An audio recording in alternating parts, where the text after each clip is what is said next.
Welcome to Opening Minds, Opening Hearts, a podcast about the transformative practice of centering prayer.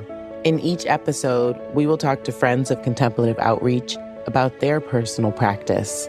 Listen in as our guests share insights about the teachings of Father Thomas Keating, how the practice impacts their work in the world, and their thoughts about how centering prayer connects to the living traditions of contemplation and meditation.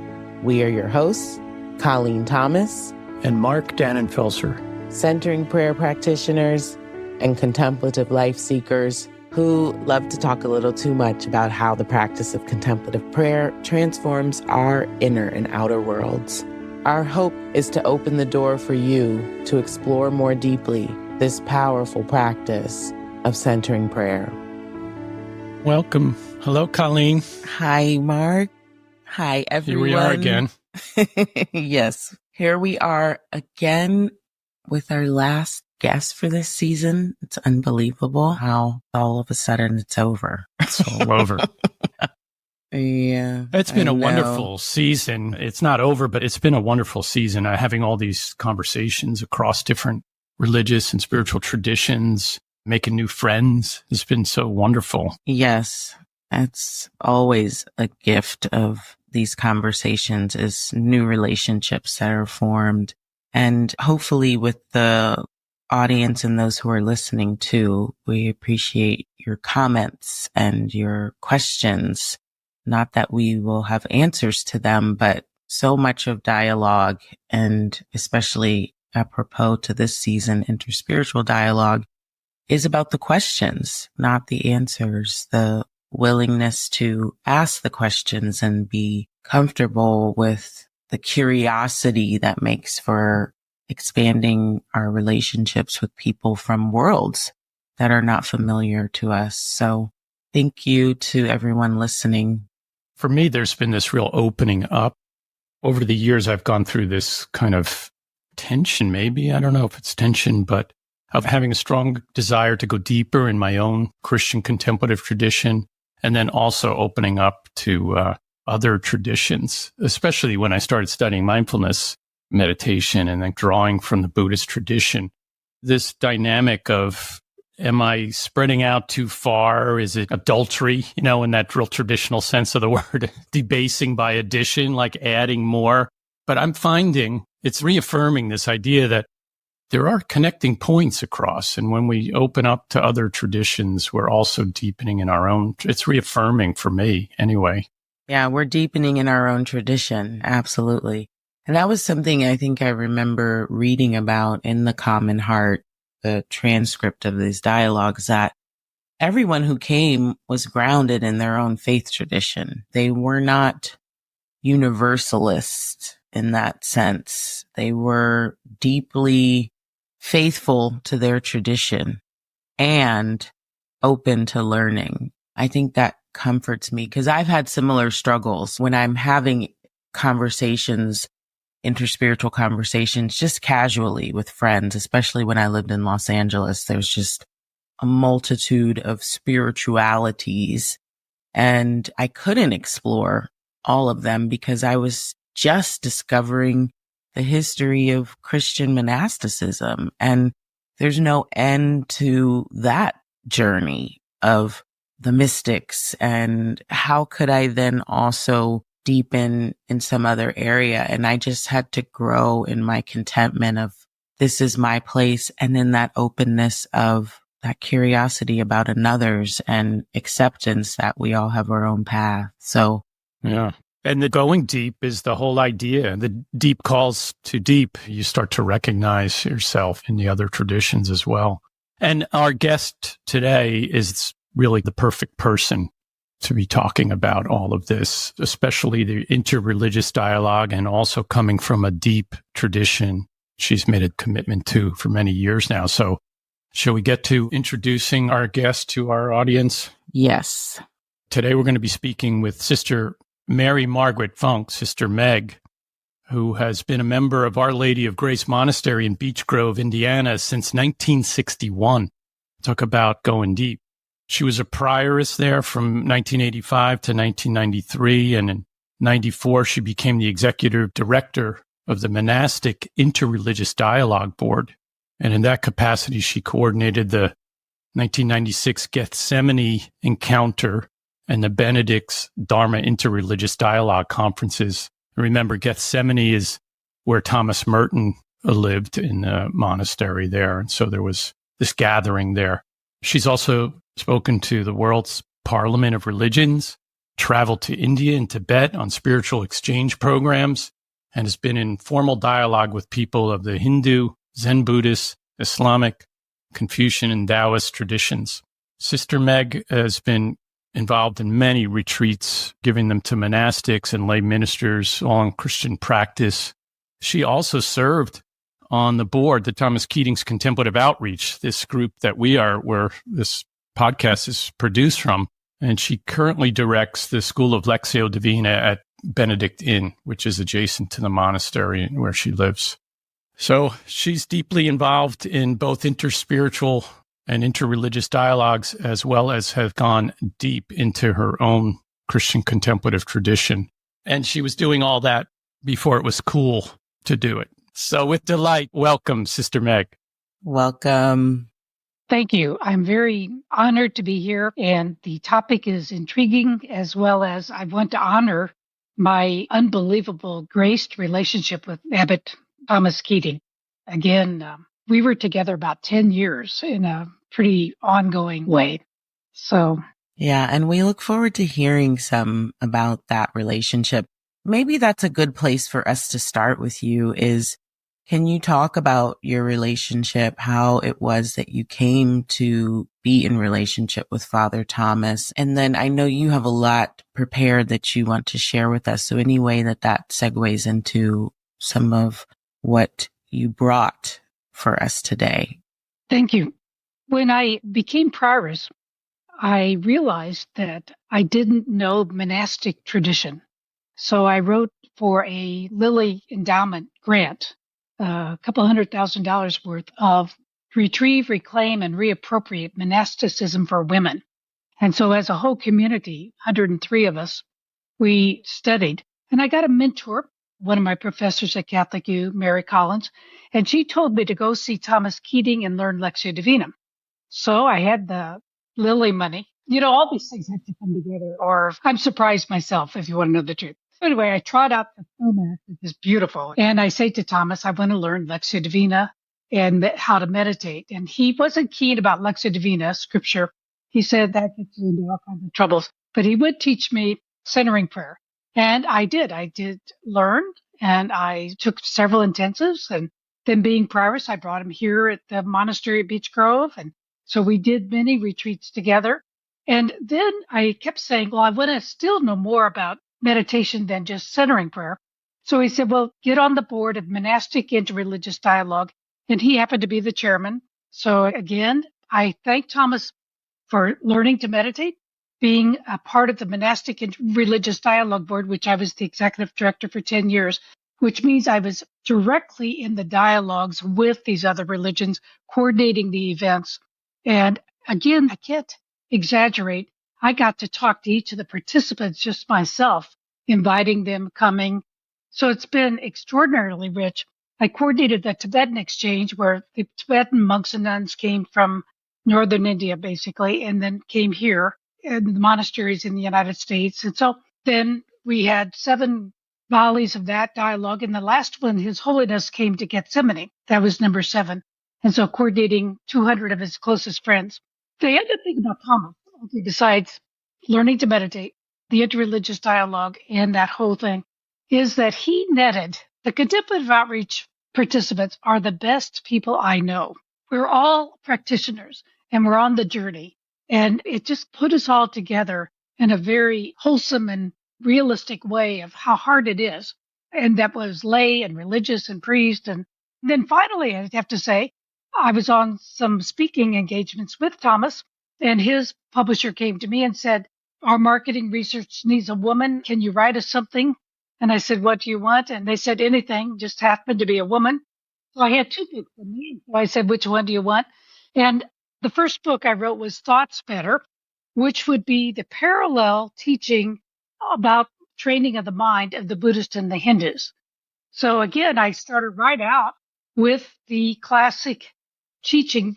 Again, when I was doing the history and the retrieving of the monastic tradition, I found that Saint Benedict, and I'm a Benedictine nun, we follow the Benedictine rule, he quoted John Cassian, an early desert writer, born in like 366. He quoted him 150 times. So then I became very interested in John Cassian. And actually, what thoughts matter, that's how I found the Christian tradition on training of the mind. And that's what this book is. And it expanded to 5 books. And I could tell you more about that. So then I became a representative on the dialogue, at various places, the Christian training of the mind. And then the Dalai Lama would do the Buddhist, and then we'd have Hindu gurus, the swamis. I'll stop there. I have so much affinity and regard for and love for Thomas. Yeah. And I'm curious. So the Christian training of the mind, we've learned, I think it was from Cynthia Mark, that early on when Father Thomas was developing the method, that there were some concerns that it was a little too close to other traditions or not distinct enough from another meditation tradition. I wonder how you might have experienced the method of centering prayer and the way of training the mind in relation to the Zen way or the way of the Hindus. Like, are there subtleties, and what is the distinction for the Christian practice? Okay, that's a very fine question. And again, Thomas did get some blowback because he did pick up these mode from a Zen sitting sesshin, sitting for hours and then walking. But then the training of the mind to his is to have a sacred word that you don't go up the train of thoughts, because the sacred word centers the mind back into no thought is the goal. Again, it's ingenious and it's very Christian in its particularity because it's still, you bring yourself toward Christ and you don't negate any of the Christian teachings. In fact, your mind just comes clearer and your body becomes more agile and at peace to receive the revelatory text. But I'm going to segue. I'm going to skip about 20 years of my life and tell you what happened as I got into this dialogue. And I continued to have a lot of centering prayer, people in conversation. So what has happened to all of us, I would say, is a great respect for the Eastern traditions and their particularity. We still are struggling with a language that is respectful. And one thing I've learned, the complexity is completely beyond anyone's competence. So we are learning all the time how vast, how distinct, how many are all these lineages. In Tibet alone has 6 lineages, and they're very different from each other. And then the other thing you learn when you, like, say, Zen has 2 big lineages, the Rinzai and the Soto, but it depends on what country they're from. The Japanese and the Koreans are very different. And so there's a multitude of practices that are culturally conditioned. So you have to learn what's the Zen and what's just the culture that comes with it. And in the Catholic tradition, same way. Franciscans, Benedictines, Dominicans, we all bring a culture to the table. And so you have to separate out to retrieve, bring it all up, reclaim that which is necessary today, and then reappropriate it. So my work has been, I'm going to fast forward to my very latest thing because, all right, now this is Patanjali. He's a school of yoga training through aphorisms, Patanjali. And he wrote the Yoga Sutras. But Swami Viva could not, this is Hindu tradition. One time I was coordinating a workshop on Hindu and monastic dialogue, Christian monastic dialogue. And a Hindu woman in her beautiful sari and from India came to me and she said, Sister Meg, do you want to learn about Hinduism? I said, yes, I do. Little did I know, that means I will be your teacher. She moved into Beach Grove with her assistant, and I traveled with her for 5 years. What she wanted, I was in intermonastic dialogue, but she wanted me to learn from living gurus that had a lineage, like lineage from Swami Vivekananda. So I went to the Vedanta Society here in California. And then in India, we went to 5 traditions really in Hinduism. Basically, the big 4 are Karma Yoga, Bhakti Yoga, Raja Yoga, Gnana Yoga. Okay, now I'm going to go back to Swami Vivekananda. He was the first Hindu that came to the United States in 1893, and he was a disciple of Satchidananda. But anyway, he came up with the 4 yoga models. And so it's Karma Yoga and Bhakti Yoga and Raja Yoga and Gnana Yoga. All right, so he took the Patanjali Sutras and opened them up for Christians or for Westerners. Now, what I did just a year or 2 ago, I decided we needed to put together the Christian tradition yoga. What's the yoga in the Christian tradition? Karma, Bhakti, Raja, and Yoga. So I wrote a whole book. The book has each one of those paths. And the reason why I'm bringing it up to you in this talk on unitive consciousness is that you can get to unitive consciousness from any one of those paths. But it would be helpful to know if you're Karma, Bhakti, Raja, or Gnana. And the meditators are usually Gnana or Raja. But there's also, through the path of work and path of love, you can get to this unitive consciousness. And then I did do a study of, in the Christian tradition, what saints represent each one of those paths. And so then I did portraits of people that taught us those paths. Anyway, the book got rejected. Just when I was going to say, where can I buy the book? Where? Yeah, we want that book. Get back to it. See, that's why I'm interested in you. You're asking the right question. You really are. This is the question of our time. But I outran my readers. Maybe it's time to come back to it. But I have a question about, so your thoughts matter, and you just mentioned consciousness. And there's this quote by Thomas Keating that we may be one. He says, just by living and growing in consciousness, we are becoming, growing in God's self, in God's presence, in God consciousness. The ultimate consciousness is total oneness, in which God is all in all. And in light of that quote, I'm wondering that what you started with in terms of what we do with thoughts and what different traditions do with thoughts, it seems that one of the distinctions, at least that Keating made, was centering prayer is a practice of intention, and many other practices are practices of attention. And I'm wondering if that sort of rings a bell for you, or if you even see a distinction there in terms of what we're doing with thoughts and how that leads to this idea of actually being conscious in God. I would say consciousness. One time I was in the room with the Dalai Lama, and he just looked at us and he said, what we're still struggling with is what is consciousness? My working definition of it myself is know that we know and know that we are known. And yet the ultimate gurus of consciousness, like Ramana Maharshi, would say there's no knower and no known. You just get beyond even those 3 distinctive voices. But we have to start, I'm going to go back again. We start by being a practitioner. That cuts off the folks that are just teaching about something. We are actually doing something with our own minds and descending into our own hearts and relating to God as God comes to us as a revelatory text. And the other real respect, all these other traditions are revelatory texts. They're sacred just like mine is sacred. So mine is particular, theirs is particular. And so we don't spend any time on is it true or not true, or is it authentic? 0. That's not even on the table.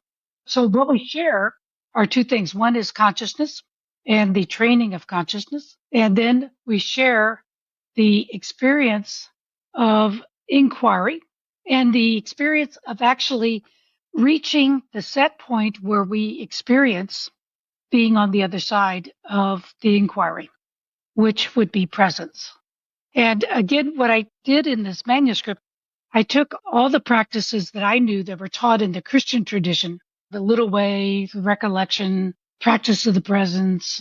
I took about 15 of the Christian practices and then showed how you start with right effort and then how you have a break point. First of all, strenuous effort. Then there's a break point for right effort. And eventually there's no effort, although I don't know anybody there. I know that it is, but nobody would proclaim that they have no effort. On the other hand, most practitioners would proclaim that they've experienced this awakening, this unitive experience that we're all one and that all is well. There's a very positive thing. Even if you're into the Hinduism with Shiva God, it's still a good thing that destruction creates the next phase of creation. Okay, here's something that is coming up for me, and it's been a thread throughout all of our conversations, but we haven't had an opportunity really to discuss it. So when you say consciousness, know that we are known, and then this movement to know knower, when we're looking at Father Thomas's later teachings and his poetry in The Secret Embrace, he's arriving there too in his later teachings and writings. The question that emerges for me is also connected to one of these points of agreement that came from the Snowmass conferences. Number 5 says the potential for human wholeness, or in other frames of reference, enlightenment, salvation, transcendence, transformation, blessedness, is present in every human being, the potential for human wholeness. Then it makes me curious about the ground from which other traditions engage the spiritual life and the contemplative journey. So Father Thomas illuminated this false self, true self journey. We are growing into our true self, and also that prayer is relationship with God. So for the Christian contemplatives, this journey is from separate self to union with God or unitive consciousness. But what is the equivalent starting and ending point for other faith traditions where there's either no God, like a Buddhism, or in Hinduisms where there's many gods? So this is a big thought that I'm holding and offering you to reflect on, but it's almost like, what is the human condition? What's the common starting ground? And where are we heading if not to God? If there is no knower, then ultimately, where are we going? What are we unifying with? The Matter series has 5 books, and one of the books is Lectio Matters. Most of these traditions have an authentic revelatory text, the Quran, the Dhammapada, the Bhagavad Gita, the Vedas. So there's these revelatory texts. But we learn to read these revelatory texts, and goes way back to Origen, who died in year 200. We're talking right after Christ and then this apostolic period. They call it late antiquity. All right. He believed in the spiritual senses of a text. So I did a lot of study. Basically, a scholar by the name of André de Labac has several volumes on reading the scriptures through the spiritual senses. So anyway, the book on Lectio Divina, I have 4 voices received by 4 senses. The first sense is you read the literal text. What does it say? Received by your logical senses. And again, if you just stay with that, it becomes fundamentalism. You take it all literally. So then the next level to read the text is the symbolic voice is received by the intuitive senses, where you just slurp it in as a whole, you get it. And then the facts come later. So much of, let's say, the book of Genesis, that's a symbolic story told thousands of years later, projecting into God, the creator. So you have to read it as a literary masterpiece. Okay, the third level of reading a text is the moral level, the moral voice, and it's received by the personal senses. And this is very important. The personal senses is the one that receives and fights with all our afflictions: food, sex, things, anger, dejection, acidity, vainglory, and pride. So the 8 classic afflictions. So the moral voice and the personal senses, but these personal senses can get on the other side of those afflictions. But then the fourth voice is the mystical voice. And that's the voice of unitive consciousness that's in every tradition and in every practice and in everybody. They all have a moral voice. But what is lacking that I'm working on now with, or other people are teaching me, frankly, it's received by the spiritual senses. Now, centering prayer with meditation awakens those spiritual senses. Good mindfulness awakens it. What we need, I think, is to be more at home with our spiritual senses, both with their limitations and their vastness. But when you say you experience the whole, or you're psychologically, I'm not sure we ever mature, but I think we get to the stage it's good enough. I told an audience one time, this is it. You're not going to get anybody better. I'm all right. And I'm all right with myself. So anyway, the mystical voice needs a lot more training in the spiritual senses.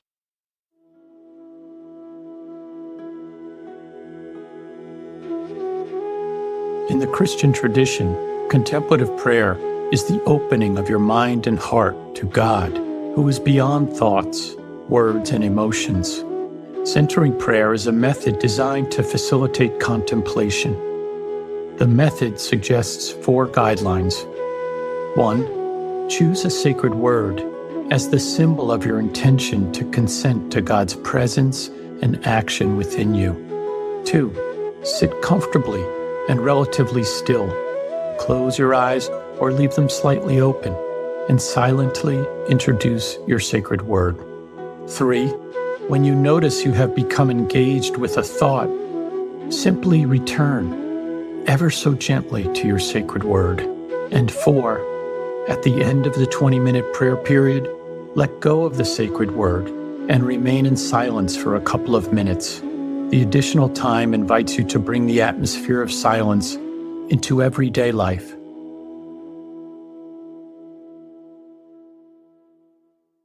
One thing, Sister Meg, as you're speaking about that, engaging the text, these sacred texts, and this practice, at least from our tradition, what we would call Lectio Divina, it sounds very dynamic to me. Maybe at times it's linear, but then other times it's not. There's this movement that goes back and forth. I'm curious from your own experience, and you've written so much about this, and you're deeply steeped in this as a practice, it sounds to me, that where is that balance, or how do we work with that as a practice where there's this active part?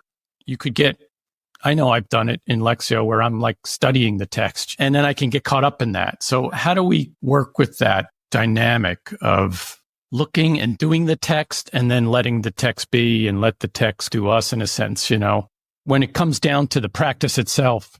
Well, I love when you said when the text works on us. Again, Lectio Divina is a way, there's 3 revelatory texts. One is your own experience, another is nature, and another is a scripture of some sort. And it even could be somebody else's writing, like Thomas's writing. Well, I had that book too. This is a book that we may be one. That's a Lectio of Thomas's writings on the unitive voice. So again, we ask the Holy Spirit, what text do you want me to? God is coming toward us, really. We don't need to seek God. We just need to open our eyes and see what's really between our eyes, hitting us over the head, saying, what do you want of me? And then that text, I read it, study it with a little bit. But as soon as I start fighting with the text, with my intellect, stop. That's a stop. That's a deal breaker.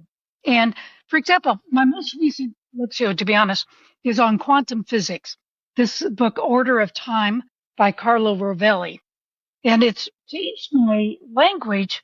Again, I've done Thoughts Matter for many years, and I'm just now understanding that thoughts are a matter. They're electrons. Actually, they become matter, motion, energy, light.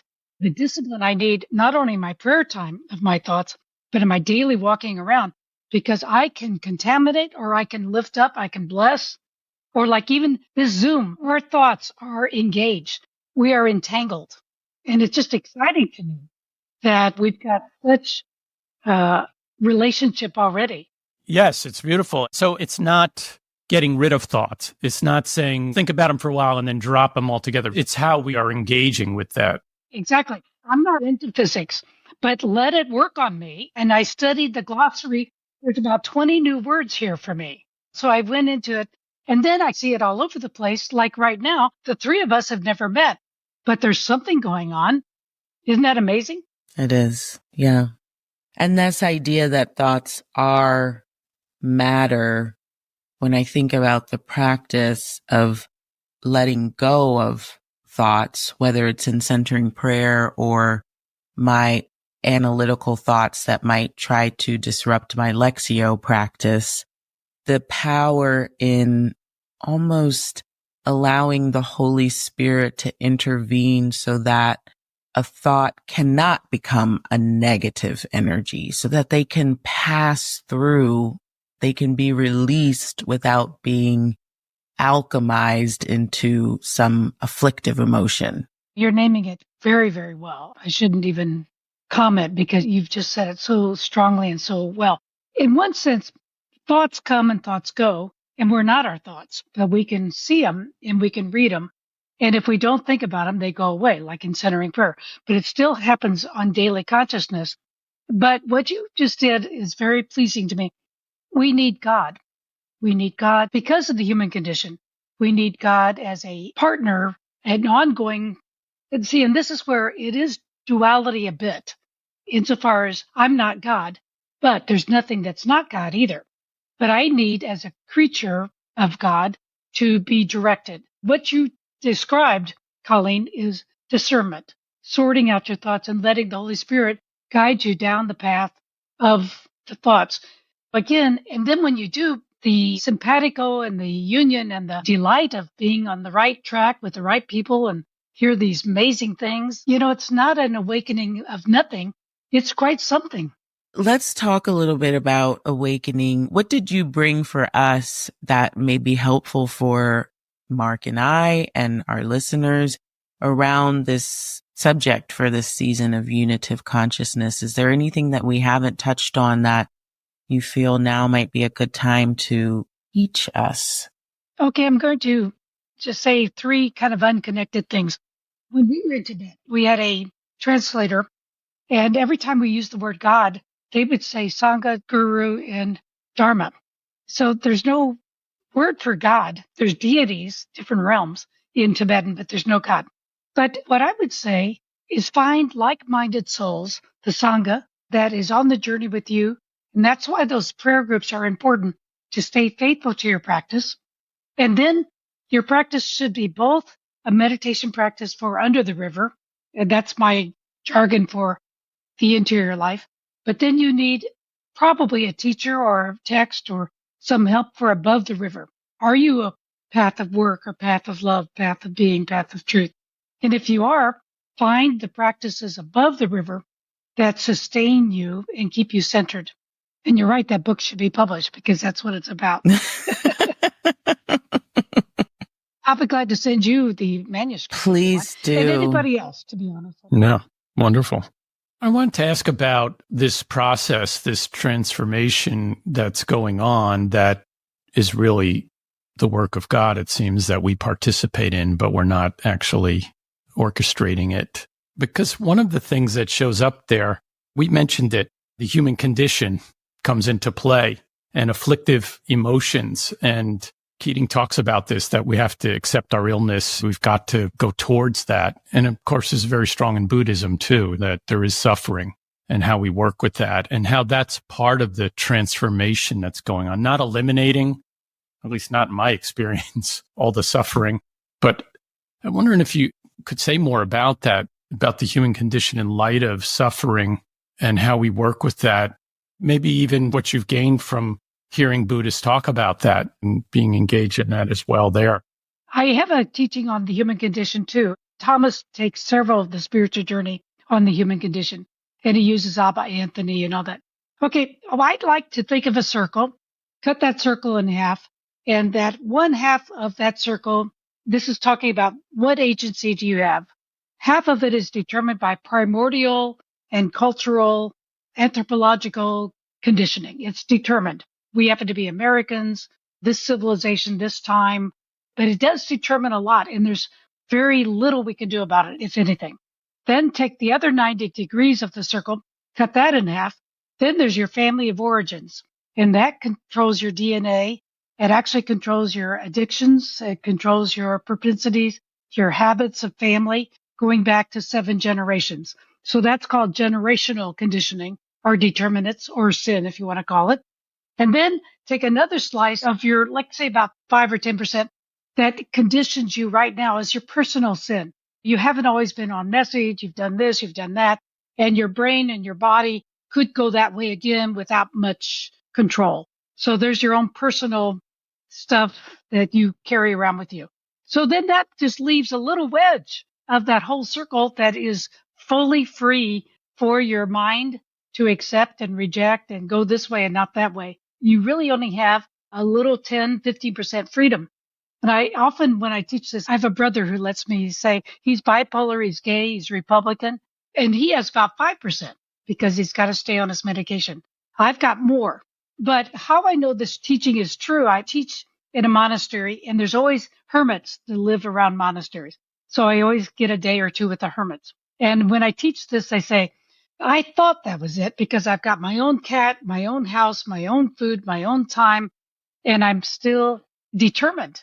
I only have just such a little bit of, now that could be depressing, but it's not. That means that we're just fine and we're doing very well with what we've got. And to have a right expectation of others, a right expectation of myself, again, humility does matter. We aren't self-determining, actually. We are a self that through God's grace can move in this direction or that direction. And again, I don't like the word will. If you just will it, you can do it. Wrong. When you really know yourself, and then actually when you get one with yourself and one with others and on the other side of the afflictions, it's amazing what God does through you. When you look at Thomas Keating's life, look what he did. And look what contemplative outreach has done. In 2,000 years, it has put in common domain a Christian meditation practice. That's no small thing. So I get this human condition circle from the Orthodox. It makes a lot of sense. There's two books that I would say to you on the mystical tradition. It's Gregory of Nyssa, it's a story of Moses. And then John Cashin has about 3 chapters on mystical experience out of 1,000 pages. It's very slim, but very true. Anyway, Cashin is more earthy and down to that you fall all the time and have to be on guard and watch your thoughts, but it's very sobering. But Gregory of Nyssa is the mysticism of light. And again, the problem with mysticism of light, and I'm speaking for myself, is that you don't know if the self is yourself or the me self. There is no clear demarcation between the self, the capital S-E-L-F, and God, and then the me self that's make funk. So I'm always in bowing my head, always being tentative in the mystery. And also I don't use the word God anymore. I say the mystery we call God. When people tell me what God is, oh my, it's nowhere near what I think God is. The word God is so problematic. The word mystery is better. I wonder if you have some thoughts for us about the place non-duality occupies in the tradition of mysticism and contemplative prayer. In particular, I'll just share what Father Thomas, one of the ways that he defines Christian non-duality, which we learned is a term that we've borrowed essentially from other traditions. But in that we may be one, Father Thomas says Christian non-duality then is this increasing merging of all our interests and body and soul and emotions into the body of Christ, the new creation, who through the Spirit has given us the source of a new motivation, which comes out of the fruits and gifts of the Spirit. Your impressions and reflections on Christian non-duality or non-duality more vastly as held in other traditions that you've practiced and been invited to train in? Okay, I would thank you for that. You've done your homework. That's the question at hand, is the experience of non-duality. I might back up and say in the dialogue, we're trying not to use the word non-Christian, so it is better to just say unitive consciousness, I'd say. We also don't use the word isms or phobias. What I like the word is particular, your particular tradition, my particular tradition, and the experience of unitive consciousness, or the experience that we have more than in common than what divides us. And again, there's nothing that's not this mystery we call God. So we know that. And we never judge somebody else's experience, but we do reflect on our own experience. And that's what you're saying. Now, I just reviewed a manuscript for an endorsement, and I sat in this chair and I said, what's wrong with this book? And I've got to find something good about it, What was troublesome to me is it was didactic. It told me all good things from the tradition, and it's this, it's this, it's this. And again, I didn't think that my experience, it would say, yes, that's the conceptual, the literal, but it isn't the experiential response. The experiential is much more humble, much more or less than that. But we wait upon it. We don't doubt it. And we just sit with awe at the mystery, but we never think that it's ours. That's really, my guess is it's another realm. It's not in this realm of me being alive. Now, I do know there's gurus that really go into these states of consciousness and they're not here. They're just sitting and they're really not present. But that isn't so much the Christian tradition. In fact, and even in the Hindu, Anandamayi Ma, she's a guru, and she said you should never lose consciousness in meditation. Should always be, which means you need to have a sense of yourself, because I am is quite an important thing. And then in quantum physics, what quantum means is there's something, not nothing. There is never nothing. That's what the quantum physics tell us. There's granular particles, even black holes are not nothing. There's really something everywhere, and it's much more distinct and different and moving. Entropy is the word they use. There's all these parts moving along. So back to your question, can we trust the talk? And the answer is yes and no. That it is. We can stand before that. That's the tradition. But have I ever been there? I'm not sure. And I kind of like to just let it be at that. I don't have to judge that I'm there. I've had people come in to me and say they're in a dark night of the soul. And I say, congratulations. Tell me what your light of the soul was. So again, I think, see, we don't really have gurus that would put us in shape. But anyway, we probably ought to refrain from judging where we are, how we are, who we are. In fact, the greatest guru of that is Ramana Maharshi, his inquiry. I'm not this, I'm not that, I'm not this, I'm not that. One time I made a retreat on being not this, not that. So I spent 3 days. I'm not a nun. I'm not a funk. I'm not a woman. I went all the way down. Guess what I was when I finally got to my most granular, what was I? What were I? I was just a little plasma, a little hunk of plasma. That's what I got down to. But this plasma desired God. So I wasn't alone either. This little plasma desired God with my whole heart and with all my little plasma. So again, Colleen, your question is a good one because that is our inquiry. That's what we're longing. But the response is, and Thomas would say this if he's sitting right here, you are good the way you are. You don't have to do one more thing because of being already there. He battled the negativity of especially Catholic and Protestant moral teachings. He was sick of it, really. He just said, can't you hear that you're loved and you're just fine and you're already there and you can just sit in the presence? I can remember him saying that, really. Yeah, that's a hard thing, I think, for a lot of people to give up and say, I'm already loved. It's not anything I'm doing or not doing. In some ways, maybe that's the ego. I don't know. That won't allow for that. It still wants to decide if I'm loved or not loved or something. I don't know.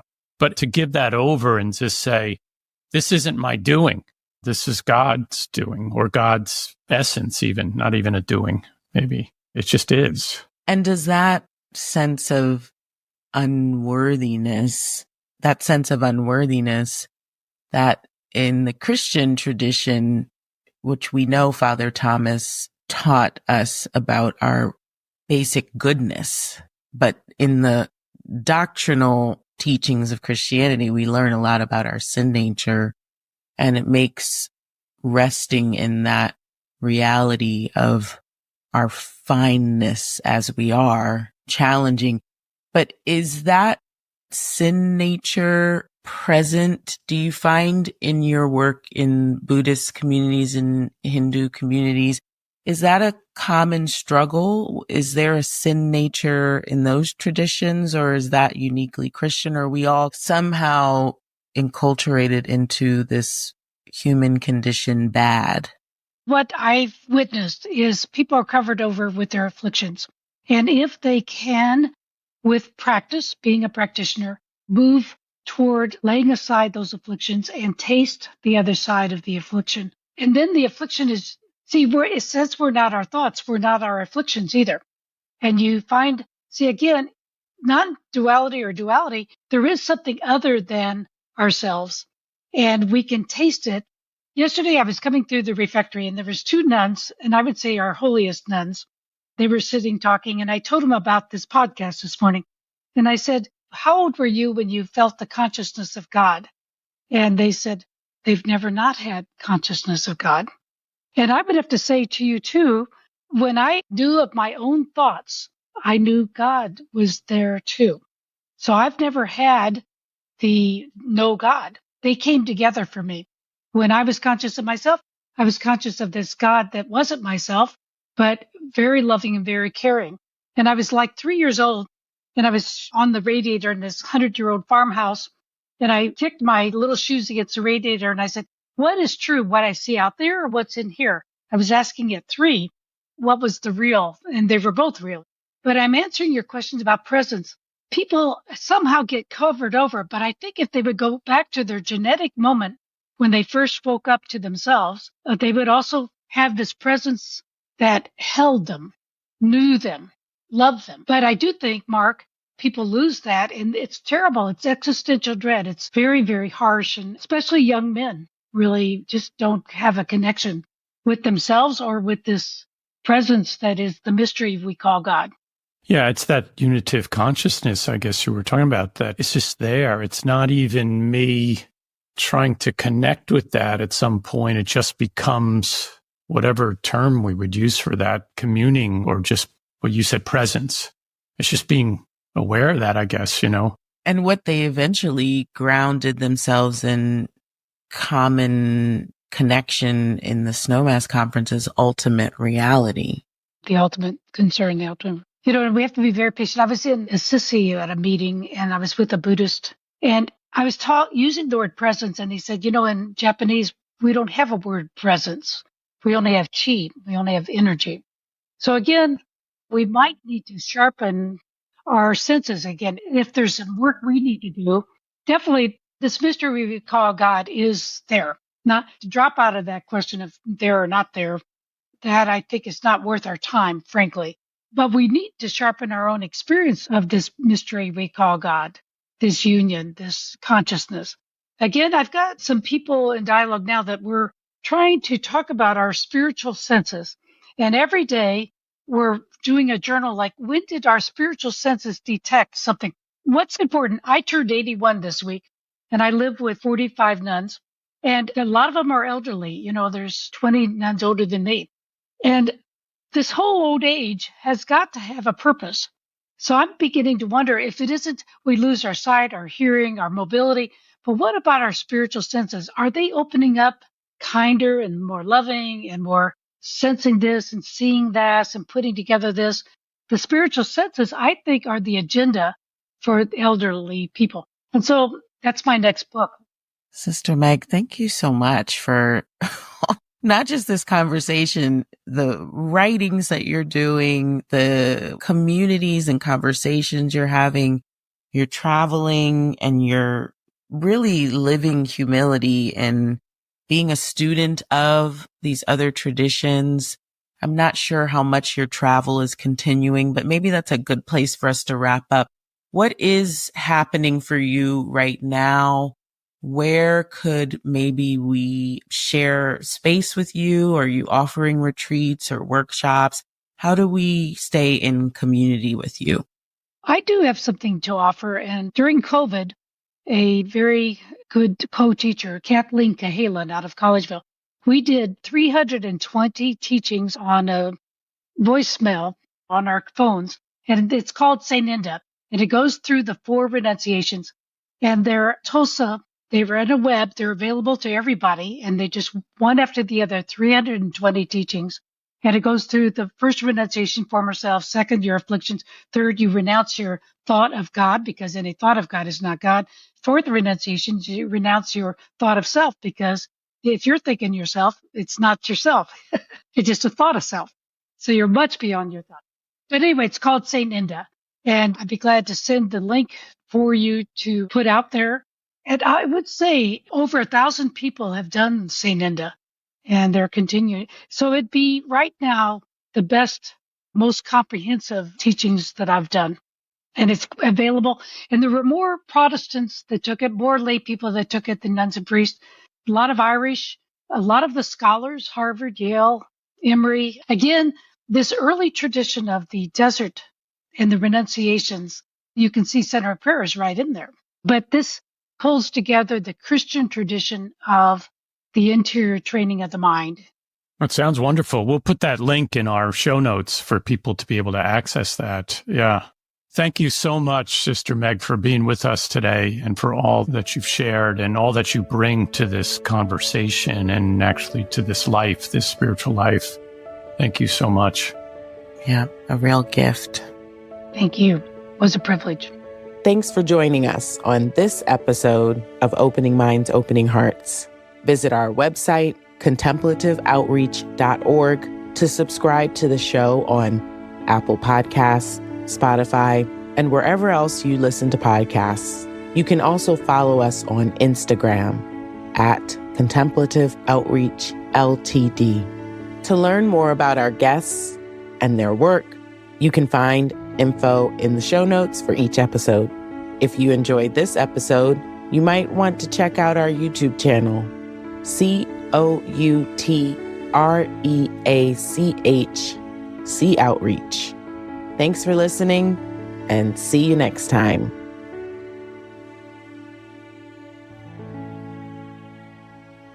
Season 3 of Opening Minds, Opening Hearts was made possible by a grant from the Trust for the Meditation Process, a charitable foundation encouraging meditation, mindfulness, and contemplative prayer.